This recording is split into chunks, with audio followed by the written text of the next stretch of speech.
He slowly reinserts Kyoka Suigetsu into his waist. The initial release of Kyoka Suigetsu has already been activated, so there's no need to keep the sword drawn. Besides, Sosuke noticed the attire of these onlookers. They're Konoha ninjas. Who are you people? Sosuke asks in a cold voice. He is polite to his friends, but he won't treat these spies with kindness, even if they belong to Konoha. One of the individuals, wearing a monkey-faced mask, steps forward and speaks directly with an unwavering tone. You are Sosuke, right? By Danzo-sama's orders, we are here to take you to Route for a visit. If there are no problems, then come with us, one of the Route members said. Regardless, being able to discover them, Sosuke's ninja talent is without a doubt, and they have given him high praise. At this point, all they need to do is bring him back to Route. The rest will be decided by Lord Danzo. They never considered the possibility that Sosuke would refuse. After all, he's just a child. However, Sosuke's next words shocked them. I refuse, he said quietly, a faint smirk appearing on his face. Having lived in Konoha for several years, he had never heard of an organization like Route. The only intelligence organization directly under the Hokage's command is the Anbu. And who is this Tsunade they're talking about? He didn't want to take the risk of going alone to an unknown place in his current weakened state. Having made up his mind, Sosuke's refusal was resolute. The members of Route on the other side were clearly dissatisfied with this response. Under their masks, their brows furrowed. They hadn't encountered such a defiant brat in a long time. Another Route member with a rabbit-faced mask stepped forward, speaking in a cold voice. Sosuke.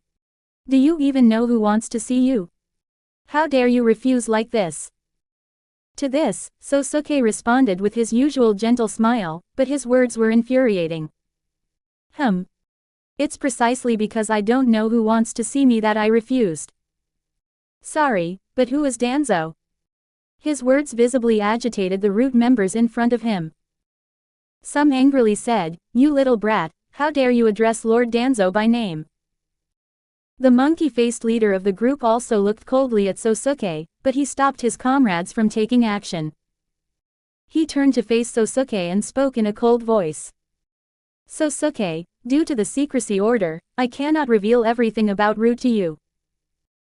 However, you should know that Lord Danzo is a great ninja who made significant contributions to the village during the Great Ninja War. He wants to see you. It is our mission and your opportunity. You better think carefully before making a decision. I've thought about it, and I still refuse this request, Sosuke answered without hesitation. With the presence of Kyoka Suigetsu, he didn't need to take risks by joining this mysterious organization.